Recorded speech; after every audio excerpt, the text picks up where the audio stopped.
Okay gang, let's do 45. So this is a sine function, so I'm going to use a standard table for sine. I already wrote it down for you guys. And I'm now going to work on creating the new altered table for the question we're looking at.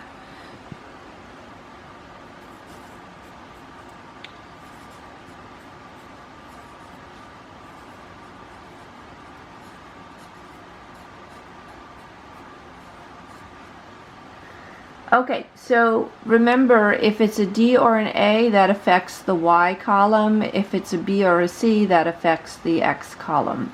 What's outside the function affects the range or the vertical change.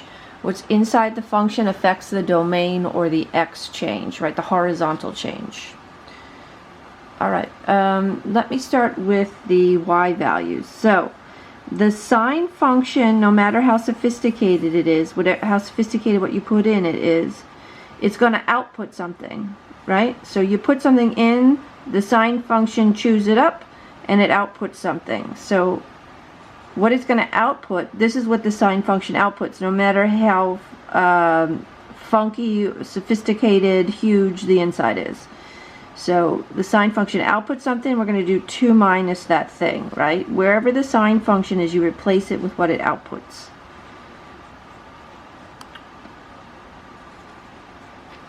Outputs a 1, outputs a 0, outputs a negative 1,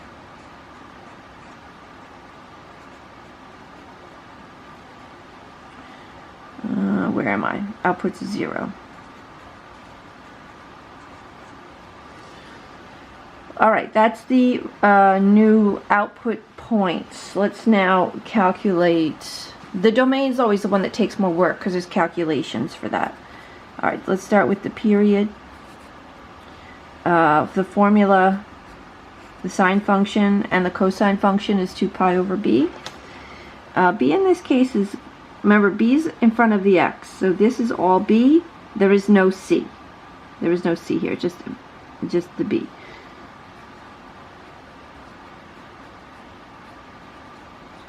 Alright, so we're going to do 2 pi divided by 2 pi over 3. I'm just going to write that out the long way. 2 pi divided by 2 pi over 3. So that's 2 pi times 3 over 2 pi. The 2 pi's cancel, so that's 3. Alright, so the period is going to be 3.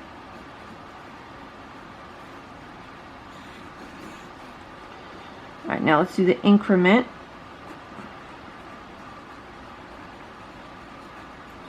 The formula for the increment is the period over 4. So the period here is 3, so it's going to be 3 over 4. Let me just maybe write that below it.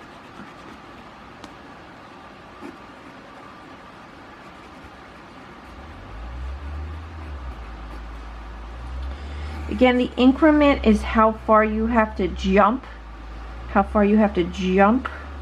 to get to the next value on the x-axis. Alright gang, since this has no left-right shift, the old start and the new start are the same. You have to push the function left or right. That's not true for the tangent because it collapses like an accordion around the origin. But for the sine and cosine, if it's not pushed left or right, if it has no c value, it'll always start at 0. Okay, and that means that the period is the length, so it's going to start at 0. It's going to start at 0, and the period's the width of it, so it's going to travel a distance of 3 units, so it's going to end at 3. So if it starts at 0 and it travels a distance of 3 units, it's going to end at 3. That's how long it takes to do one cycle. Now, either you can do this in your head, like halfway to here, then halfway, or you can use the increment. It's up to you.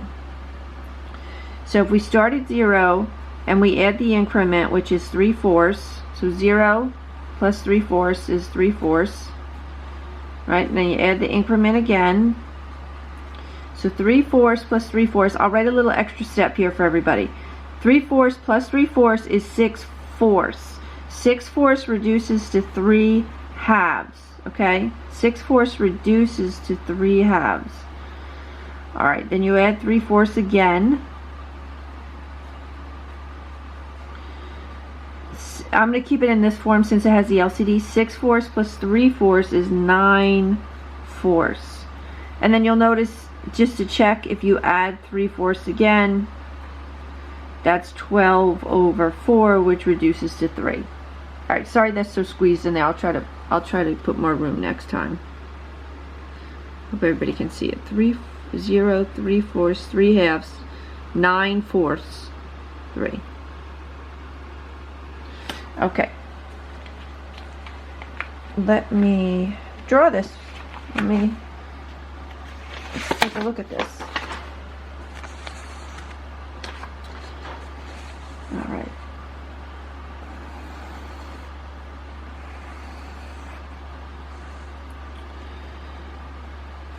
Okay. Because the vertical's more in units, I'm going to start there. It's easier for me to scale down to fractions from whole units than the other way, but that might not be your brain. I mean, we can go either way. It's doable both ways, but my brain just sort of likes figuring out how the bigger magnitude looks first. So I see a 1, a 2, and a 3, so that's why I'm thinking 1, 2, and 3. This isn't random. I'm looking at these numbers. I'm looking at these numbers here thinking, okay, 1, 2, 3. Alright, so if a 1 looks like this, and I need things to go by 3/4, then 3/4 is smaller than 1. So I'm just going to get a gist what 3/4 looks like. It's about that. So I'm going to go with something about like this, 3/4. And now I'm going to write down these values here. Alright, so 3/4, 3/2 is next. 9/4.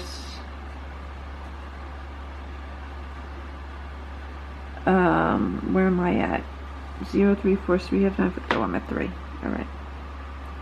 So the cool thing about it is that this should look relatively the same as this. And I believe I did a pretty good job there. Okay, good. Now, let's pull this out a little bit.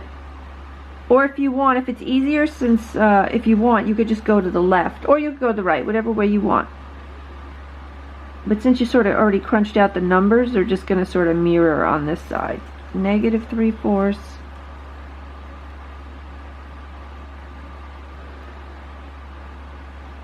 Negative 3/2.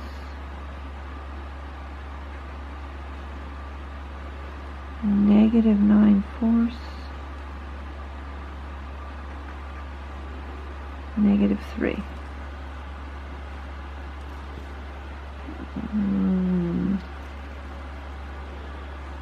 Alright. I would have liked to pull them out a little bit farther. They're a little too crunched, but they're pretty good. So I guess I'll just leave it. Alright, so let's do the points now. So 0, 2. 3/4, 1. 3/2, 2. 9/4, 3.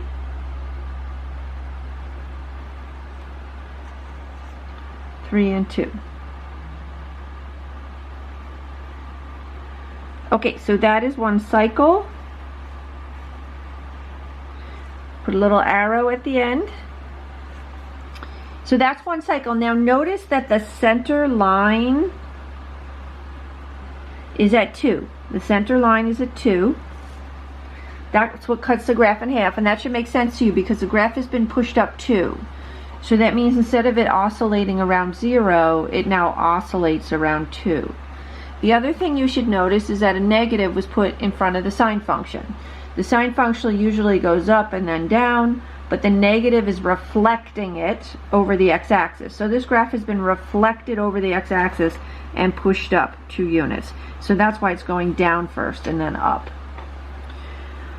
Okay, let's finish this up. so now just make sure you follow the pattern. If we were down and now we're in the middle, that means we must be heading up. So we have to be heading up then. Because you have to scan all the points. If you have a down, you have a middle, then you need an up. Then you're back to the middle. Then you're to the bottom. And then you're back to the middle.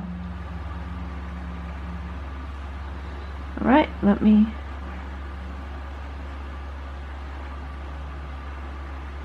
Okay, and put a little arrow at the end.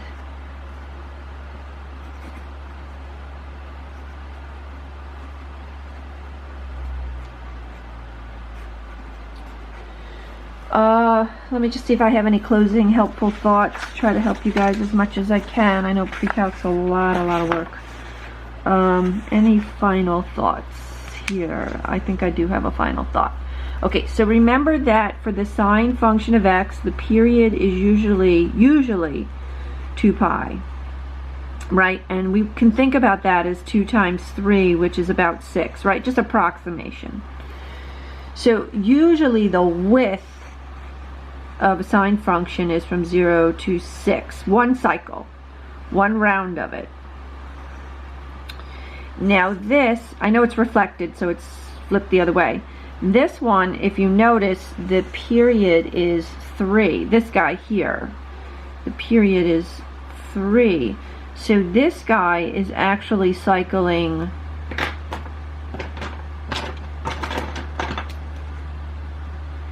the guy we just drew is actually cycling doing the whole thing in half of the horizontal, half of the width, okay? So just try to like put it together. So we would call this a horizontal compression. This is a horizontal compression with a reflection over the x-axis and a 2-unit up vertical shift. Okay, so partly what'll happen once you get more exposure to certain concepts is you'll look at something and you'll sort of have like a better sense of what you're drawing.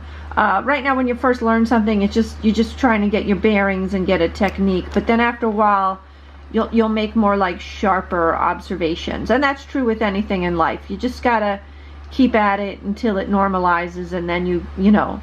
The people that are professionals, they put in an enormous, they usually put in like 10,000 plus hours, like an incredible amount of hours into something. Okay, gang, I'll catch you. I hope this helped. Bye-bye.